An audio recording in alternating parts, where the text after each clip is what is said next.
right, John, where are we going today? We are going to one of the 5 Great Lakes, Lake Huron. Huron. I keep questioning if I'm saying it correctly. You're saying it perfectly. Huron. Annalisa's never been to a Great Lake. I told her, they're huge, huge.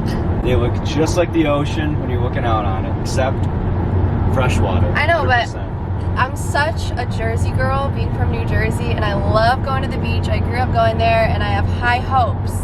But I just can't imagine what, like a freshwater, it's freshwater, right? It's freshwater, 100%. That's an unknown concept to me, a lake that large, or a body of water that large. Yep. Freshwater, so.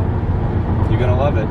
I hope so. Just got off our exit, and if we had gone one exit farther, we would be on a bridge to Canada, which you can't see the bridge anymore. There we go. Blue Water Bridge. See that bridge sticking up over there? Connects Port Huron and Sarnia. Port Huron, Michigan, and Sarnia, Canada.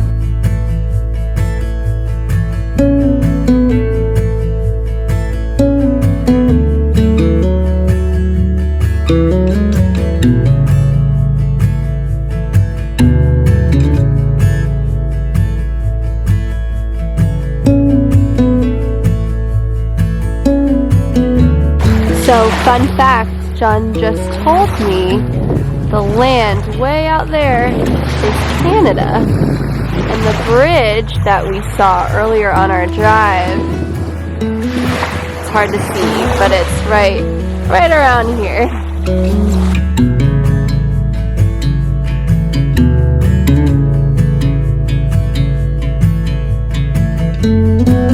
So I just had sort of a funny realization as we are sitting here having a little picnic. I said to John it felt like we were on a private beach because we have this area to ourselves. There's some people down there, but we realized that today we would have been arriving to Sicily since we were supposed to be on our honeymoon right now. And tomorrow we would have been arriving to an Airbnb that we got for, I believe, 4 nights. And the backyard was basically a private beach in Sicily at this place that we had booked. So I was like, well, it's kind of like we're in Sicily on that private beach we were planning for. So funny how things work out, but we're going with it. Also, John is skipping rocks. Oh, now he's posing and watching this boat go by. Oh, how picture perfect.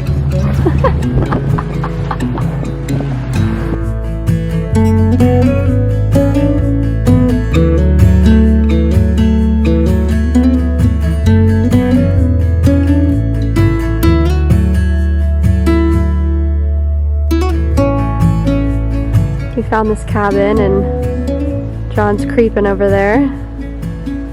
We doubt anyone's here. No one in there, but it's cute. Oh, make yourself at home. It's got a nice little view here. Nice place to hang out for a couple days. Nice place to hang out. Nice view of the lake. Quick little walk to the lake. So I know it's a ways out there, but you can probably see that freighter, which is coming down Lake Huron, probably from either Michigan's Upper Peninsula or northern Wisconsin, which means it was up in Lake Superior. Now it's in Lake Huron, and it's going down, funneling down towards the St. Clair River, and that river will take it down to Lake St. Clair, which will then take it to Detroit, down the Detroit River, and out to Lake Erie, another Great Lake. From Lake Erie, it'll go and stop maybe somewhere in Ohio or Canada, but it'll probably continue on to Lake Ontario, could stop in Toronto, or go all the way out to the east coast of the US, upstate New York, or the Quebec area. So that's a little pure Michigan fun fact of the day.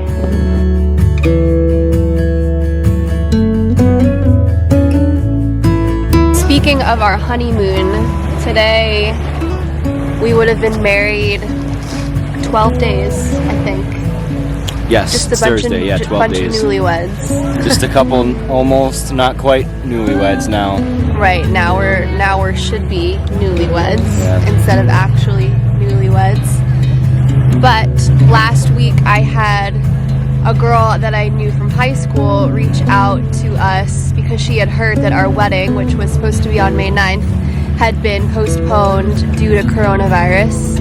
And she is working for a news station based out of New York City. So she reached out and did a little interview with us over Skype. And I don't know, maybe we'll insert that little video that she did. I think we should.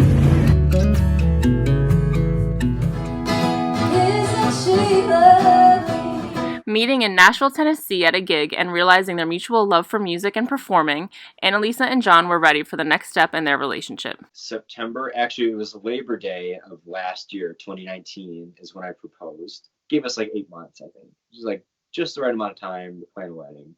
Up until February of this year, we thought that was going to happen still. As the couple continued to plan for the wedding, it was only a few months later they would learn they would have a change in plans and have to postpone their wedding day. I flew from Nashville to New Jersey on March 11th, and I was supposed to only be there for about 6 days to finish up wedding planning. John stayed home in Nashville, but my mom and I had plans to meet up with the photographer and do my hair trial and do the cake tasting, all of those last minute details that I couldn't do from out of state. When I was home that week, that was the week that everything shut down pretty rapidly. There was the press conference where the president had said, we are doing this sort of national lockdown until April 30th. He had stated that date. I was like, okay, there's no way we're having a 200-person wedding on May 9th. At that moment, there were miles between them, with Analisa stuck in New Jersey and John in Detroit to take care of his parents who had been impacted by COVID-19. However, when things started to die down, Analisa booked a cheap flight to be with her groom on their original wedding day, which was slated for May 9th. So I booked actually a $17 flight, $17.10 to be exact, from LaGuardia Airport to Detroit 2 days before our original wedding date. What we did was calling it our faux wedding. So during the day, we just kind of took a drive around John's hometown, and we actually wrote these sort of like pre-wedding vows and just read them to each other since we were supposed to do the real thing, but just to kind of make it special and have that memory. John's sister and mom had set up the kitchen table with candles and a white tablecloth and streamers and white balloons, and they put up a sign that said our names on it and May 9th, 2020, faux wedding. Like, they did this whole cute decoration, and our parents were so sweet, and they had takeout that they set up and brought to the house, and it resembled what our wedding day menu was going to be. So we got to have that, and we just had a nice dinner, and we had cake. And like true coronavirus fashion, a faux wedding is not complete without a toilet paper wedding cake. So it was a 3-tier cake, and it was made of all toilet paper, and it was a little sign was attached to it, and it said, just roll with it. While the pandemic may have imposed on Analisa and John's original wedding date, they still found ways to celebrate and still have plans to tie the knot in the near future. Although we don't know even if the July date will happen. So if we have to do another postponing, then we'll just do it again. We are on our way home, and what did you say many times over today about the day, John? Beautiful day. Beautiful weather. Couldn't ask for a more beautiful day. Well, really what you kept saying was it was the perfect day. Oh, that's what I was saying. My bad. The perfect day, and we could use some perfect days because it's been pretty crazy times. Pretty not so perfect. Pretty not so perfect as we wait to see when we can have our wedding and get married, and with everything else going on, health issues and stuff like that, we were just blessed to have a perfect day. It was perfect. We found all these pretty rocks along the water, many different colors. Carefully handpicked each one of them, right, John? Each one handpicked and then washed off by me. Yeah, in the lake. So pretty. Maybe we'll put them in a jar or something. Anyway, we'll see next adventure.